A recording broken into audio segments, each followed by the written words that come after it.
Fashionably late, 6:01. So good way to actually start off the Boozy Experience Instagram Live setup. So I want to introduce myself. My name is Ben. Hi everybody, how's it going? So far I got a few people on here and joining, so thank you again for tuning in to my first Instagram podcast. We're going to kind of go through this. I'm going to try these at least once a week. You know, Mondays seem to be a good day for everybody. I'm looking to histories, dive into spirits, dive into different types of education background, all kinds of different things. So, but of course, with the overhead, hi Brenda, to talk about and talk to experts that are out there. So thank you all for tuning in. You know, just had Brenda just joined us right now. You can see her in the background, so go ahead and say hi. But hey. We're going to talk real briefly a couple of different topics, but real quickly, if you don't follow her yet, check her out at Brenda K. Terry, Terry. Did I get that right? Yeah, of course, Ben, you did. Perfect. Thank you. Also, if you're a fan of daytime whiskey drinking, you can follow me on whiskey, WHISKY _Benjamin, BENJAMIN, to see the ups and downs and the exciting things that come out with White Mackay and the Jura and Dalmore, which Brenda, it looks like you've got yourself a nice Jura set and ready to go. I've got the 10, the 7 wood, and the 18. Wow. All with me today. Love it. You came prepared. So I've got Dalmore too. We could do the whole thing. We're gonna taste some whiskeys today. But also, if you get a chance, I just started a YouTube channel as well. It's Boozy Experience with Ben. You can check it out. It's kind of sad right now, but it will get better, especially the more we do these things. You'll also see these videos posted on there as well. So if you can, go in there, follow it, like it, give me some love so I can get higher on the view list when you search Jura, Dalmore, or just all things whiskey, or just all things spirits. So real quickly, I want to introduce you to Brenda. So Brenda is a good friend of mine, as well as probably one of the most amazing cocktailers, spirit education, history background. When I first met her, just to kind of give you some insight, she was very modest. She let me talk the whole time, which is a pretty good thing to do, especially if you're used to hanging out with me. But then realizing that she has been all over the world when it comes to spirits education, bartending, and lucky enough to have her in our backyard. I'm here in Tampa. She's also here in Tampa as well. But a couple things we want to talk about. So real quickly, Brenda, tell me who you are. Oh, I don't have enough time for that answer, but no. So who I am pertaining to, I guess, my career with bartending. I started learning how to bartend. I mean, I guess I should go back to when I was 15. That was my first job that I ever had when I was in St. Louis. I worked at Ozzy's Restaurant and Sports Bar and Grill. Thank you. I was a host. And ever since then, I had always kind of just worked in restaurants and bars as a way to make a summer income, an after school job, things like that. And then I never really let it go. I did it through college. I also, can you hear me okay, Ben? Am I coming through all right? Okay, perfect. Yep. But yeah, I did that. I did it through college. And then I decided, I need a big girl job. So I went and did radio sales, which, to be honest, I really loved. I really liked the art of selling something. And I did that for almost 5 years. And I moved to New York with that job during that time. And there was a way about living in New York City that just the artist in me started coming out and being drawn for that. And I just really was like, I don't know if I'm cut out to do marketing and sales for radio at the moment. I feel really drawn to be an artist. So I wanted to act. And I was like, you know, in New York City, when you decide you're going to be an actor, you're going to be a bartender because that is service industry. Yeah, because that was the job that would allow me to not have to go until 4, sometimes even later than that. So I could spend all day auditioning and then run to work. But I was really fortunate enough to get hired at some amazing places. And if I had not been hired at these places, there was a German restaurant called Berlin. There was another restaurant that's kind of iconic for cocktails called Prime Meats. And it's in the heart of Carroll Gardens, Brooklyn. And they were just way more amazing people doing really, really interesting things. And I was just blown away with the artistry behind the bar. And it was really there that I fell in love with the art of bartending.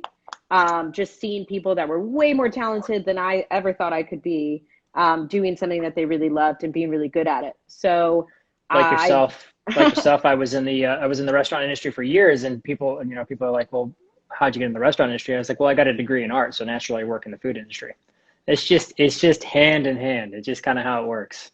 exactly. And I never became an actress, in the sense of, I mean, I still think I am a bit of an actress, but I never actually did it as a true profession. I did a couple plays, I did a couple things, but I ended up, when I moved back to Tampa, I really realized I actually really loved tending bar, and I got a great job at Ciro's. And that was in 2013 when I moved back here. So for at least the past 7 years, I've been a Tampa bartender. Newly to the jump to the distributor side this year as a spirit specialist, but I feel like I've worked in a lot of different places that have taught me a lot of new skill sets in each one of them. So it's interesting. You went from Midwest, St. Mhm. Louis, to New York, and then to Tampa. So how come Tampa? What was it about Tampa that kind of pulled you down this way? Well, I actually went to college here. So it really was Midwest. So St. Louis to Tampa, Tampa for school, Tampa Hmm. to New York, back to Tampa. And the reason why I chose Tampa was mainly because when you live in the Midwest and you're surrounded by, you're inland, you think something like Florida is just, I mean, it might as well be Hawaii. It felt like going on vacation. And I was just like, I want to be around sunshine. I want to be around a beach. I can tell you, I've probably been to the beach maybe 5 times the entire time I've lived in Tampa. I'm not a beach person, but there's something that keeps pulling me back to this city. I love it genuinely. I love the people here, the people that I've been fortunate enough to befriend, people like you. But there's lots of really interesting artists here. There's just a great music scene. There's a wonderful cocktail scene that's truly developing. And I feel like I've kind of been on that road with them as we all kind of grow up together in this budding city that is really starting to become more impactful. So I'm proud to be a part of Tampa for sure. So when I first met you, you were talking about moving into a new role. So you are the spirits guru, basically, for Johnson Brothers in Tampa, correct? Yes, the And guru prior, part. the guru part, yes. In prior to that, I remember you telling me about some cocktail competitions, like one or two that you've had some success with. Maybe you can tell us a little bit more about that. Sure. I was so fortunate to do really well in a couple big national bartending competitions. And hey, Whiskey Edge.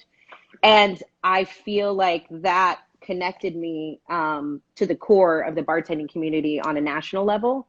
So it was so great to have that experience. But basically, 2015 was my first national bar competition, and it was with Bombay Sapphire with Most Imaginative Bartender. I was so fortunate enough to actually go. I won the national finals here in Miami, and that was out of the whole Southeast. And then I went to Vegas. And at that time, that competition probably had, I mean, every year, thousands and thousands of bartenders compete for this title. They invited that year, I mean, close to like 75 to come to Vegas, and I was top seven. And then I think, we were all part of the national finals at that team at that time, which was great. I went back a second year, got second overall in the global finals in London, Wow, that's and impressive.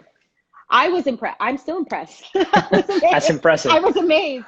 It was so amazing. I mean, the experience, that was the first year they did it in London. And let me tell you, when you get the opportunity to travel, and it's also you're traveling with a really big brand who kind of does this and has a lot of say when it comes to like what's happening in the market, it's really neat because I got to go to like Dandelion Bar and get behind there and like talk with all the bartenders, and it was just such an eye-opening experience. But I did that the second year. And then the third year, I actually did several national competitions. I was a finalist in Woodford Reserve, Manhattan Experience. I was a national finalist for Heaven Hill, which was so fun. We went to Puerto Rico and just, chilled out and made awesome cocktails. And just, it was great. And then It doesn't I went, sound awful. no, it wasn't bad. And then I went back to London as well that year. So I have been very, very fortunate to have had those experiences. It was awesome time in my life for sure. Yes, I love pointing that out because you're so modest, and everything I've met about you has just been about listening more so than about talking, which is perfect for me because I do a lot of talking. Uh, an Get me introvert. drunk. Yeah, Get me, exactly. Yeah, well, get me drunk. Don't worry, I won't shut up if you get me we're drunk. we're getting there for sure. But I mean, during that time period, you started to kind of feel a little bit more about kind of giving back to the community, your community specifically. Hmm.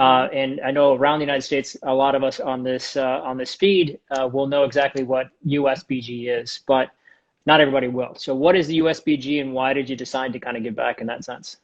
Sure. So the United States Bartenders Guild is what the USBG is. And basically, their mission statement is to unite the hospitality community by advancing professional bartending. So the whole point of this is really to explain that, there's a lot of bartenders that don't think that they can bartend as a career. They think it needs to be a means to an end. And yes, you can absolutely do that too. That's why I really love this career. You can do it long term, you can do it short term, you can go in and out of it, but you're always going to learn something from it the longer that you do anything. So for me, I had such a fortunate experience with USBG, being a part of these national competitions, getting involved in my local chapter in Tampa very early on when I moved back here. And I realized it was such a tight knit group of community. And I felt like I had fast friends. I felt like the people, I was talking the same language, which is hard to find, a group of people that you really connect with, that you really feel like you're on that level with them. And then I also felt that there was a lot of opportunity for me to learn from so many people. So yeah, I 3 years ago, it was funny because I just found out that I was pregnant, and I had also been nominated for the presidency of the guild. And at that time, it was a 2 or 3 year term. So I wasn't sure if I was going to do it, but I told myself, well, let me just throw my name in the hat. If they want me to be president, I will. And I ended up getting not only nominated, but I won the presidencyship, and I was so excited about it. And so the past 3 years, I've been president of the local Tampa chapter, and my entire mission is really just to preach the good word of bartending, to try and bring people together, try and bring the community together, whether that's through philanthropy work, whether that's through labs and educational experiences. And, this year, of course, with COVID has been challenging, to how do you stay top of mind? How do you bring the community together in a socially distanced way? So we're still exploring all of those things. Well, I can tell you a lot of us that work in the industry are definitely extroverts, and we are missing having that one-on-one contact. So, I Sure. mean, with the USBG, and you also you had mentioned that you got pregnant, and then you had been nominated for president. So, obviously, some big changes in your life. What about? I know now you have kind of changed roles, so you no longer work behind the stick, but you now spend a lot of time kind of mentoring other bartenders, but then also kind of working as an education specialist for Johnson Brothers. So Yeah. how did you make that transition? Because I know that I also made that transition, going from working in a restaurant bar into a distributor role, and I get asked all the time, how did you do that? How did you come to that conclusion? Yeah. Well, I'll go back to 7 years ago when I was tending bar at Ciro's, and I had a brand ambassador that was in at the time. And I remember asking them, so how do you get to be you?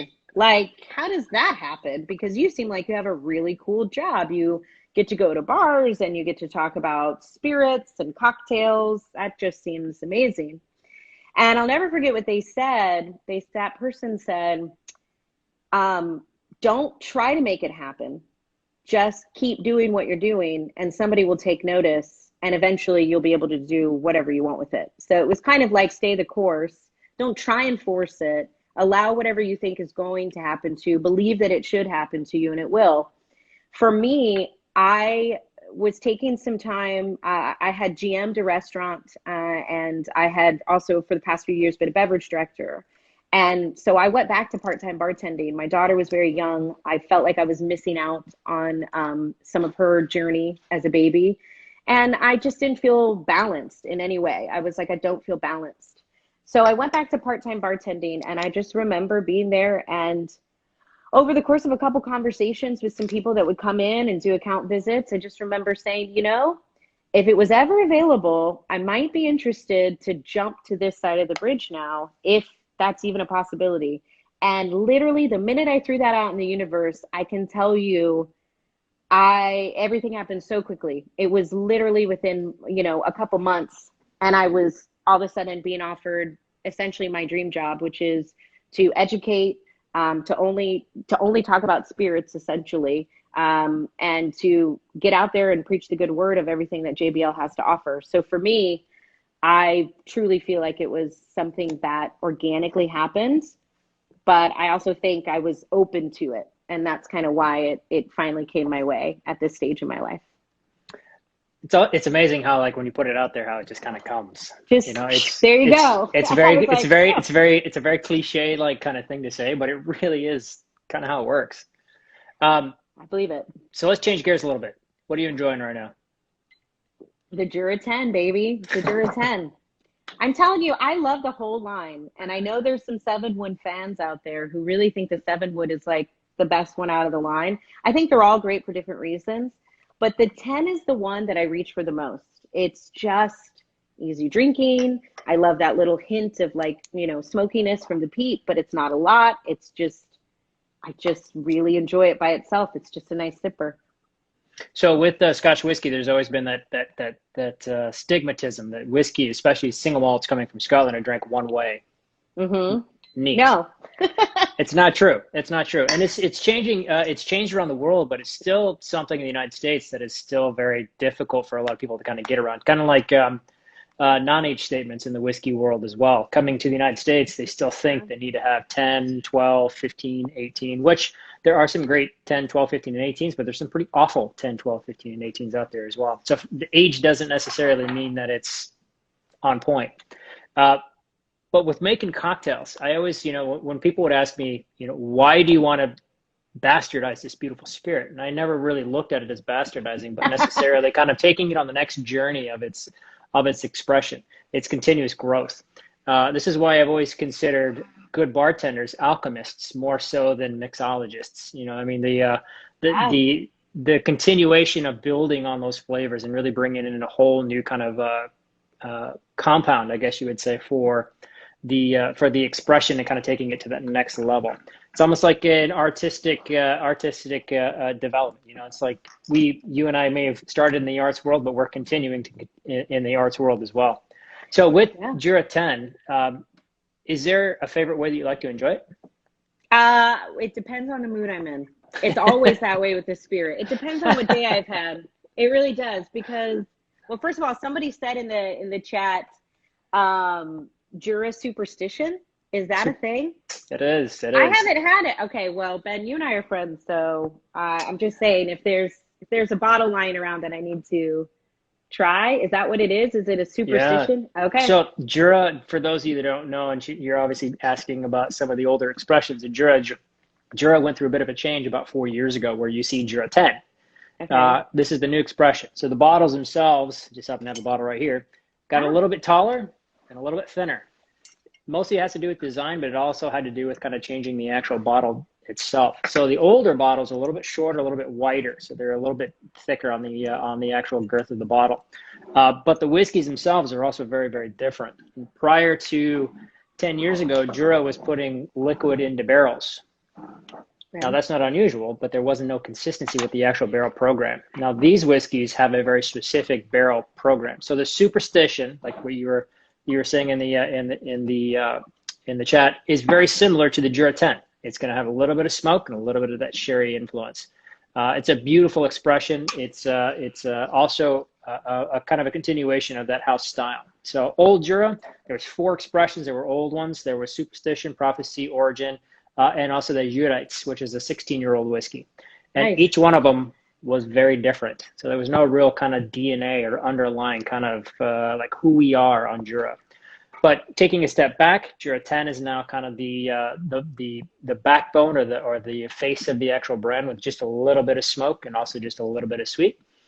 In this case, it's going to be with the Oloroso sherry casks, but it creates an identity as well as a good way to have consistency with an actual product. Because I know that especially bartending, when I used to run a bar program, I would have my bartenders make daiquiris.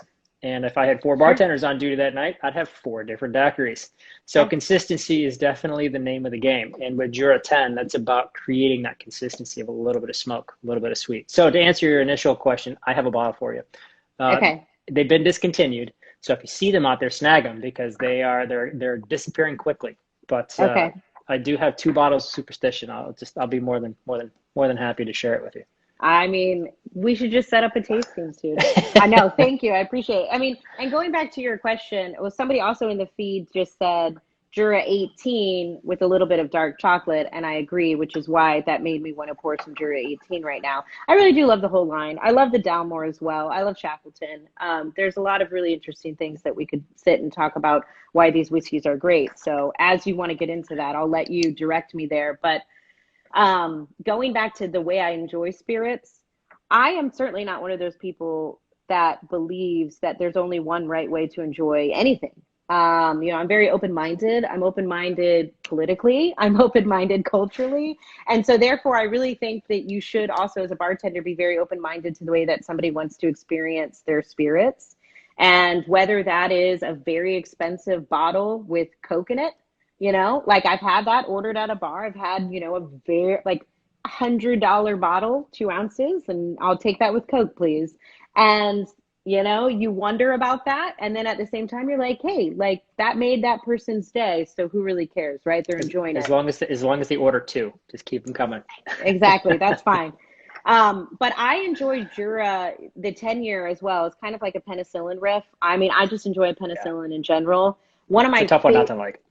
No, I mean, one of my favorite all-time cocktails I ever created, and again, it was just a very simple variation on a sidecar, but I also think a sidecar and a penicillin, not much difference when you really think about it.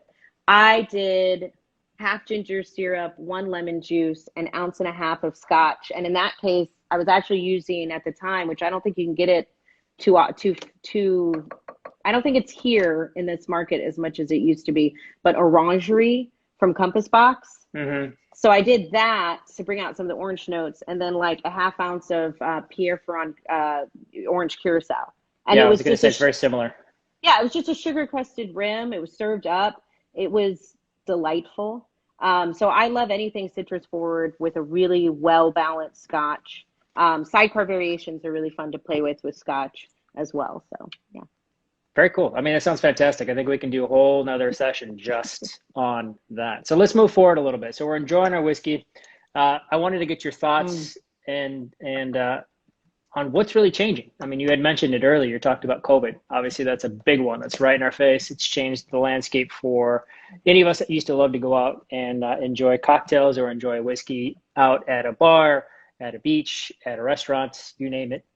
Not just Scotch whiskey, but obviously all different libations. But how has it really changed? This is a two-part question. Way that the restaurant industry is working and bartenders that you work with on the USBG side, but then also from a distributor standpoint, being a spirits specialist, how has that changed your landscape as well? Well, that's a really layered question. Okay, so how has COVID changed? Well, so we went from being a community of people who is notorious for wanting to gather, and the whole point of the bartender is to celebrate the gathering of human beings, right? The idea is you're the life of the party, or you're the person that is setting the tone for the evening and creating memorable experiences behind the bar for your guests, right? You're turning strangers into friends. And so that's a really hard thing to do with social distancing, to be very honest. I have seen the positive side of this, right? Is we're doing more things virtually.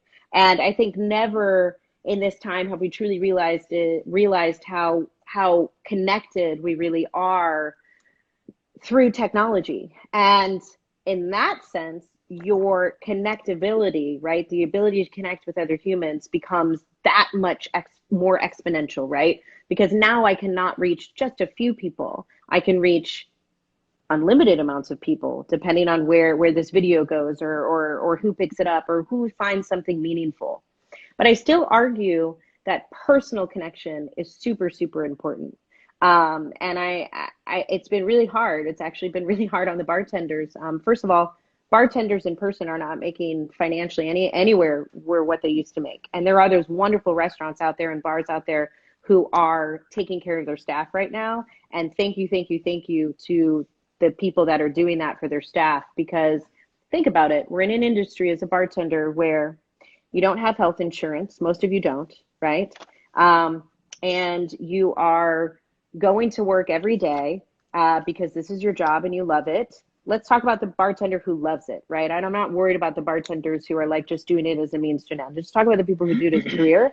This is what they know how to do. This is what they love to do. They love to create memorable experiences, but they're going, and right now they're kind of risking their health to do so. And we kind of see this in the numbers, right? We see that hospitality workers are actually one of the most at-risk groups of employees there are. But unfortunately, the thing that's really messed up about it is, so they go back to work, and then unfortunately, there's all this COVID cases that are starting to happen in the restaurants. And so we're starting to see each restaurant try and figure out how they're going to handle that. And I think for the most part, the community has really tried to do a really good job with that and taking care of their own. But it's difficult. I mean, as the president of USBG Tampa chapter, I'm not going to sit there and sugarcoat anything and sit there and say, well, everybody's just, finding themselves again. And it's really humbling for everybody to be at home. And I understand that there's that beautiful part of it, but a bartender needs to make money. And the way to make money is through tips, which is through giving great service and great experiences. So there's been a lot of that that's been taken away from the bartender right now. So I'm looking forward to a time when things start to feel a little bit more normalized for them, because it is tough. There's some people starting to get out of the industry because of it. I've seen a lot of people go into real estate. I mean, and it's a very normal thing in Florida. Of course, we know this, but I've seen a lot of people I know that go into their second job to just to make ends meet, to survive. I know that I think that was well said. That was definitely well said. And one of the things that I wanted to also kind of bring up with you is how to, for people that obviously don't work in the industry, that still want to go out, still want to enjoy cocktails, maybe they can't go to their favorite bar. What do you suggest? What are some of the options of people that they can go support these bartenders, be it either donation or cocktails to go? I mean, what are some of the suggestions you have? Well, so there's a few ways you can support. One, it's all about your comfort zone, okay? If you're comfortable, wear your mask, wash your hands. And if you're comfortable going to a restaurant or going to a bar that's socially distanced, that has some food, right now, do it. Go support your favorite bartender and do it. But if you're uncomfortable, and I totally get both sides of the fence, I definitely think, one, reach out to your favorite bartender or favorite bar and restaurant on Facebook. Find out who their handles are. Venmo them some money. That's nice too, right? When you're normally sitting there on a Friday night, tune into a bartender who's doing a live feed, who's doing a cocktail demonstration, do those types of things. There's also ways to donate on a bigger scale, depending on where you want to go. But USBG, so we have a national 501c3. It's a nonprofit organization called the BEAP program. It's the Emergency Assistance Program. To be honest, it was never meant to be activated on this large of a scale. Okay. BEAP was created by USBG to help bartenders who in New Orleans experienced Katrina, right? And were out of work. Exactly. It was meant to help them supplement for a little bit. It was never meant to be anything long-term or anything that was kind of like, the way that we're looking at unemployment right now. It had nothing to do with that. It was just a little bit of extra money because your shifts are taken away from you because there was an emergency situation that happened. And what we saw with BEAP is that there was, I think, well over 60,000 applicants that applied for this fund that was started through this activation. It's great, but it required a lot of personal vetting. It required a lot of due diligence from USBG and from a lot of people all over the country who were volunteering their time. I'm talking hours and hours and hours a week to try and get this stuff processed. You don't get paid to do USBG. You do it because you love. By the way, not paid. But that's okay. We do it because we love it. But so the truth is, I think that they responded as well as they could. The program received some criticism because, to be very frank, a lot of people who were not USBG members received aid. And the reason why is because legally as a 501c3, you're not allowed to show bias. So Right. you have to allow, it was basically written, whoever was the most in need was the person that should receive these funds. And also, too, the funds weren't exorbitant. It was like $500 or less. And that Yeah. makes sense because I don't think USBG nationals can really take the time to fill out 60,000 1099s for people. And that's really why they did that, was to try and give $500 or less just to float you, just to help you a little bit. But I have to be honest, the program nationally did receive a little bit of criticism, and it was because not everybody got selected. And I totally get it. And I understand where that's coming from. But at the same time, I think just like everybody else has been doing, we're all just doing our best right now to feel our way through this crisis, you know? Well, if anybody on here or anybody that's going to listen to this down the road wants to actually donate, do you have a website that they can actually go to USBG? Yes. So if you want to do the BEEP program, usbg.org is the national website, and there is lots of clicks and links and stuff like that that will say BEEP Emergency Assistance Program that you can definitely donate. If you want to donate locally to the chapter, absolutely reach out to me and I will help you do that in a very legal, awesome way. But we are a 501c6, which we are not a true nonprofit. We're an organization. So we have to spend our money in a different way, which just means that we can't directly give bartenders money, but we can give them other things you know, we can buy groceries for bartenders. We can do those types of things, but we just can't actually give them financial aid the way that the BEAT program does. So just depends Right. on where you want to donate. Well, if anybody wants to reach out again, reach out to Brenda directly. It's Brenda K. Terry, Terry, on Instagram. You can find her on there. You can send her a message. Any other suggestions on where they can reach out to? On how to support your bartenders and your local community. Or yourself?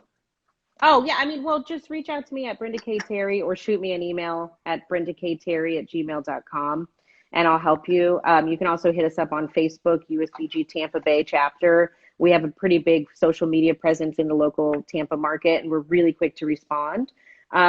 We also are looking for a 501c3 to partner with as well. We'd love to do those types of things when it makes sense. So if you're a 501c3 or you know of somebody that's out there, definitely link us up and we'll make sure that that makes sense. And maybe we can put a big community event on as well, digitally, Awesome. of course. Well, I'm always there to volunteer. You know that. Okay, I'm gonna hit you up then.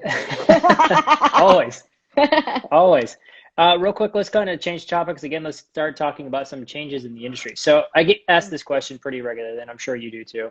What is coming up, and what are the changes that you see in the industry? Now, obviously, being that I work a lot more in the whiskey world, it's usually kind of what's changing in whiskey and what's going to come up in the whiskey world. So I'd love to get your kind of your opinion. It doesn't necessarily have to be whiskey. It could be changes or trends within the actual cocktail industry. It could be changes within the spirits industry.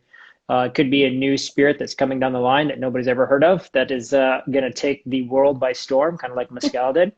But I'd love to hear what you think. I mean, especially with such a well-rounded spirits education. I mean, it's you've probably got a better grasp on what's going on than most.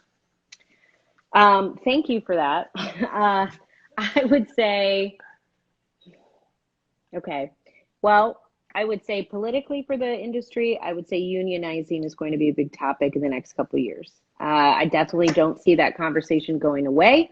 I see it getting bigger. So I think there's going to be a lot of bartenders because of COVID wondering about how to continue to legitimize their profession. And so I do think the topic of unionizing will continue to be a forefront of conversation. In addition to that, I also think, well, one, on the cocktail side, if anybody thinks canned cocktails is going away, it is only getting bigger. And I know this. Hey, Sarah, how are you? I know this because Julie Reiner from Clover Club, who is one of the most she's a huge cocktail influencer. If you haven't been to Clover Club, I mean, you should, but you at least know about it if you're in the industry.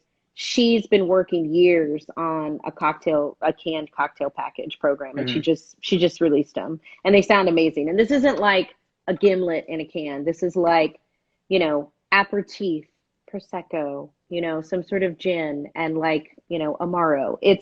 It's really high end. Charles Joly, another leader, another major influencer, he's just released, packaged palomas, packaged margaritas, and this Mm. really craft concept. So I definitely think you're going to see more reliance on cocktails ready to go. What does that mean for the bartender? It's a different vibe. You're going to go to see a bartender because you go to see them and you like the way that they make you something. But when you're looking at turn and burn, I definitely think you're going to start seeing people drink more canned cocktails in general. I would agree. Yeah, we've just seen it, and it's just going to get bigger for sure. Well, one of the brands that you work with is High Noon, Hmm. which is obviously going to be canned Yeah. cocktails. So, Yes. and it's not to toot their horn by any means, but they're probably one of the fastest growing brands in the United States. Yes. What is High Noon? Tell me a little bit about it. Sure. So High Noon is a true low ABV vodka soda. It's fresh flavor extracts. More likely, it has less sugar and less calories and fewer calories than almost any other hard seltzer on the market. And what I love about it, listen, I'm not a hard seltzer girl, so I've tried other seltzers that are malt based. I don't really enjoy them because I also don't drink a lot of beer. I don't metabolize beer very well. I'm the person that has this much beer and I'm at, some sort of like brewery and I'm done. Like I'm like, I need to nap. I've actually put my head down at a bar before over after one beer and I'm like, guys, I'm so sorry. I'm so tired. And I've literally just had to put my head down. Whereas I could have a few cocktails and I know how to metabolize that. So it's really interesting how Yeah. your body's different. So I don't do well with That's me with malt. wine. That's me with wine. Is Whenever I it? have a glass, if I have Yeah. a glass of wine, I'm out. Don't tell the Gallo people that. If I have a glass of wine, I'm done. I I can drink a only half a do. bottle of whiskey and I'm good. Oh yeah, I only do. So you and I are the same. I only do wine anyway, really with food. I really love wine with food, and I love cocktails all the time. And it just depends on my personal mood as to what I'm drinking or how I'm drinking it. But when it comes to hard seltzers and canned seltzers, High Noon really impressed me. And this was before I even worked for JBL. I had known of it. I had drank it before. I found it at the Lowry Park Zoo, believe it or not. And that's why I picked it up because, Random. well, I was there with my daughter at the time. This was pre-COVID. And I'm at the zoo and I'm like, there is like nothing I want to drink right now. And then I look and I'm staring, well, because there wasn't. Like, I just didn't want wine in the middle of the day. And I didn't. And I look and it said vodka soda on it. And I was like, yeah, that can't be good. And I picked it up. I opened it up and I was like, oh my God, where can I get more of this? So when I found out JBL had High Noon, I was like, and it has. It's grown so much, even in a few months. But that's also because we saw, even because of COVID, I think we saw a lot of people reach more for canned things, already stuff that was done. People are having more house parties. They're not going Yeah. out as much. High Noon is great for that. So, yeah, it's a great product. I've True I vodka soda. It is a true vodka soda. One thing I have noticed in my own drinking patterns and how they've changed, because I'm curious to see what yours are as well, Mm. is I've actually gone back to some of my roots. When I used to work in the industry, I used to love having a like Miller High Life and a shot of whiskey at the end of the evening. It was like that was my go-to because I didn't have to think about making cocktails. I didn't have to think about like creating the different types of assemblage of flavors that people were looking for. It was just super simple. I loved it. It was easy. It was fantastic. I've noticed that my habits are coming back to that again, and Okay. I've had the cheap beer in my refrigerator, but I am missing a great cocktail, and it's not the same when Mm. you make your own cocktail. It's better when somebody else makes your good cocktail. Oh, and you know what? I'll go further. It's just not as good if you make it yourself. I mean, it's not, and I mean that in the nicest way. But there's two schools of thought in the cocktail world. There's some people. I mean, I think there's a million schools of thought, but let's just go with these two that really divide the conversation. Some people think consistency is, like if I go to a bar, right? Let's go back to your daiquiri explanation, right? I go to a bar, four different bartenders. I order daiquiri. I order it with the same stuff, right? It should taste the same, right? I don't think that's true. And I actually don't think it can taste the same. And I don't think there's any way to truly make it taste the same no matter what, because I love to do daiquiri experiments and I love to do old fashioned experiments. But the daiquiri, even if I give somebody the exact recipe, I'm talking down to a quarter of an ounce of exactly what I want. 9 times out of 10, it will always taste different depending on who makes it for me. And that has to do with so much because of the care and the skill of the bartender that you are trusting to make your drink with. I also believe in the X factor, which is that little bit of love. And I know that's really hokey, and I know people will think that that's not true, but it really is. It really is, because there is something about intentionally doing something, and something about doing something that you love and how you translate that work into an experience for somebody else. And you can call it through art. I believe cocktail making is a work of art. So for me, that's my artistic expression. Mm-hmm. But I definitely know that you can take the same ingredients, the same build, and two different people make it, and it will taste a little bit different. So yeah. Well, and it's you know, it's a bit cliche to say it, but love is a big ingredient in all things. And if you don't love what you do, it shows in your work, no matter what it is. I did an experiment once with a group of bartenders where I asked them to make a Negroni, and I had one person think about something really negative in their life. And I said the whole time, I want you to think about like something that just really, really upsets you. And then I had the other person mentally think about something that brings them just pure joy. And I can tell you, you can taste the difference. It's really interesting, but it is so true. Jolene goes, my cousin Jolene is on here. She goes, yes, the prophet agrees. You got it. Love it. Well, I know that there's definitely some changes in it, and being that I work specifically in the whiskey world more than anything else, I do miss being in all different aspects of the spirits world. So, I mean, this is why we're having these conversations. So we're going to continue these conversations. But real quickly, one of the things that has popped up for me quite a bit is obviously American whiskey, and how the boom of American whiskey's really kind of taken off. And this isn't even like 2-3 years ago. This is like 10 years ago plus. And when going back to the canned cocktails that are not going away, if you haven't driven around anywhere, then you probably haven't seen them. But if you've driven anywhere, it doesn't matter what city you're in, you've seen the billboards now for the Jack Daniel's cans. Like they're putting I mean, they actually sold off a couple of their brands to invest that money into the canned revolution. So it's coming. It's there. It's going to be a huge part of everything. And I saw somebody was asking, you know, I don't see High Noon in Publix. So just if you are interested in picking up High Noon, you can always pick it up at any of your local major liquor stores. So if you're in the west coast of Florida, you can pick it up at any of your Total Wines or ABCs or even Lucan's. If you're on the other side, on the East Coast side, you can pick them up at any of the major chains over on that side as well. So ABC, I know that they have it at Crown. You can find it at Mega. You can find it at almost any major store that actually sells alcohol specifically or spirits specifically. So for those that are wondering why they don't have it at Publix, Publix doesn't officially legally sell spirits. So since it's a canned spirit versus a canned malt, like you see at a lot of other seltzers, you probably won't find it there. So if you're interested in finding it, you can always reach out to me. You can reach out to Brenda. We'll point you in the right direction.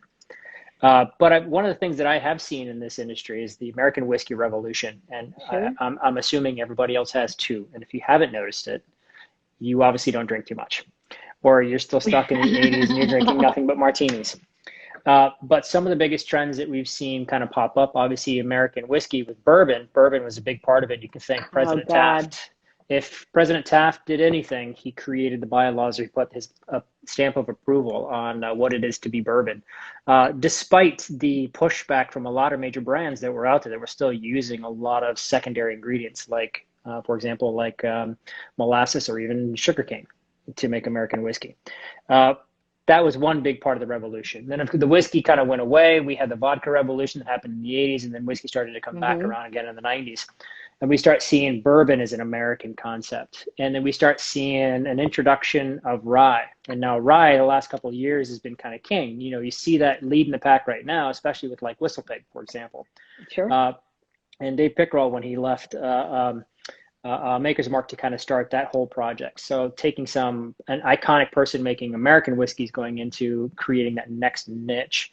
So what do you think is the next big niche for American whiskeys? I got my opinion, but I'm curious to hear yours. I know what yours is, I think, and I think you and I agree, which is essentially American single malt, right? I mean, That's what it is. And you're starting to see a little bit of it happen right now. And it's interesting. And I wonder too if COVID might even help that situation because people now are so like political, like everybody's so wrapped up in kind of more of their my country, my homeland kind of stuff.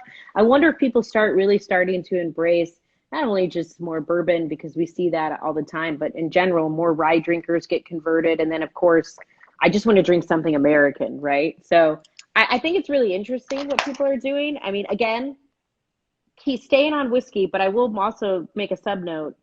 I haven't tasted it yet. It's been around for a minute. I'm lazy and I haven't tasted it. But the American tequila I find is interesting. So American agave spirit, because we can't really call it tequila, but Right. an American agave spirit, interesting. I wonder how different it truly is. So I would definitely want to taste that.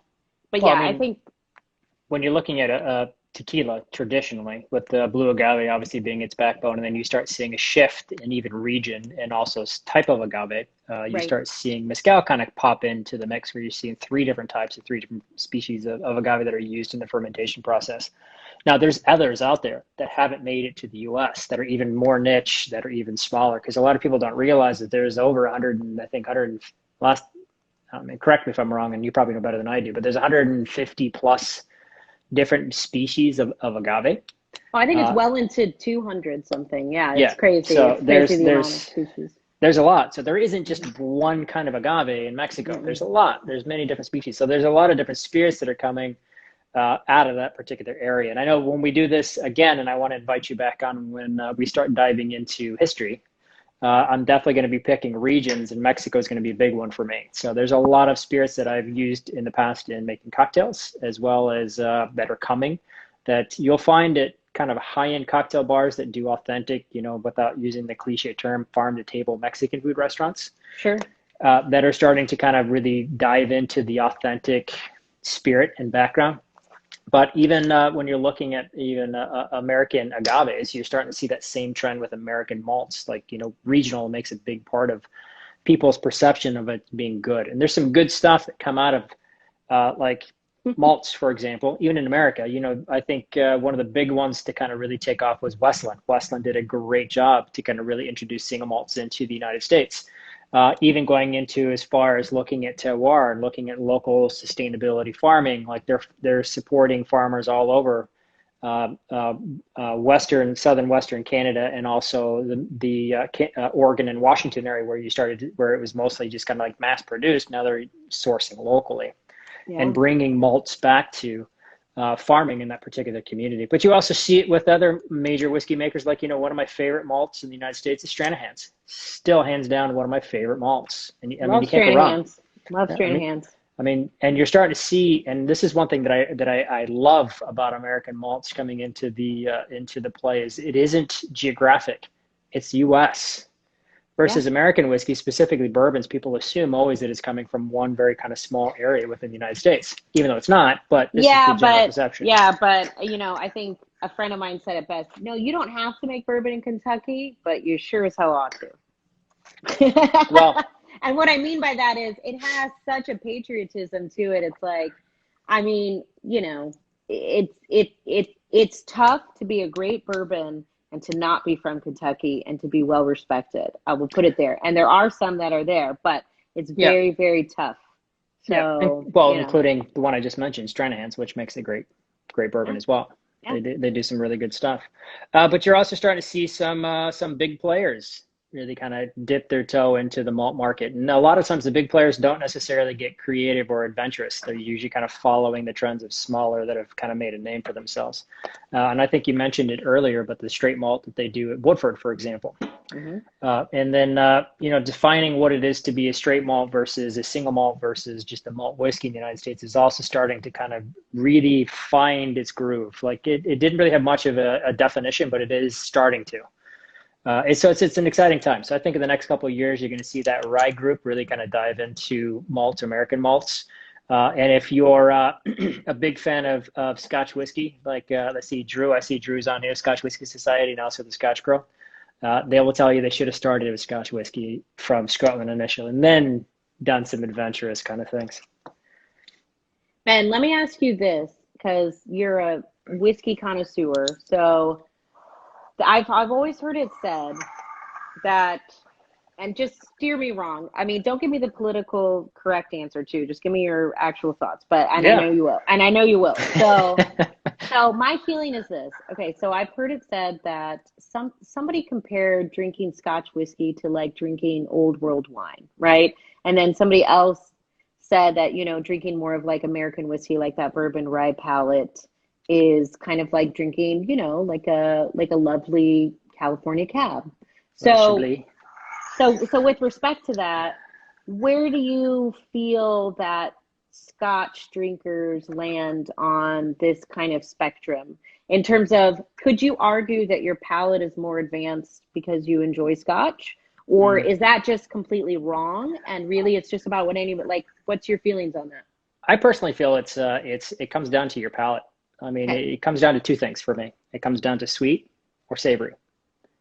And a lot of Scotch drinkers traditionally go after something a little bit more savory because it's surrounded by a massive ocean. There's a lot of Mm, salinity on the air. If you think about what malts are grown in, they're grown in peat, which peat does absorb all that natural air and airflow and water. And then, of course, when it rains, you're going to get a lot of that natural salinity out there, plus decomposition.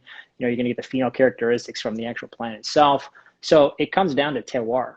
I mean, if you had that environment in the United States and you made whiskey the same way that they do, like, if they do it, over at like Westward American single malts, for example, you're going to find something that's very similar to to Scottish malts.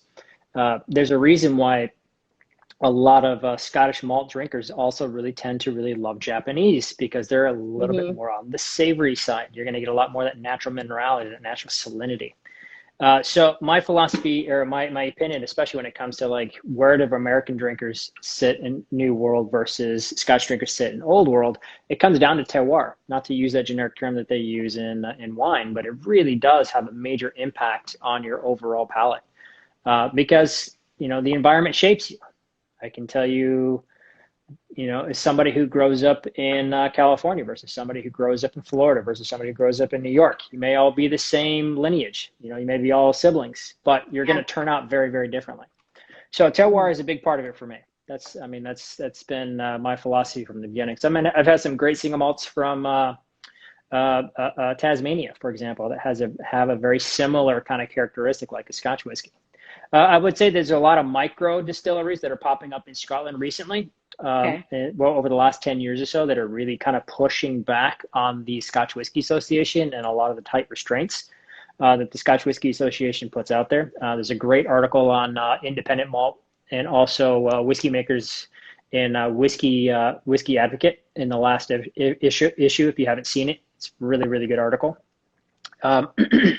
But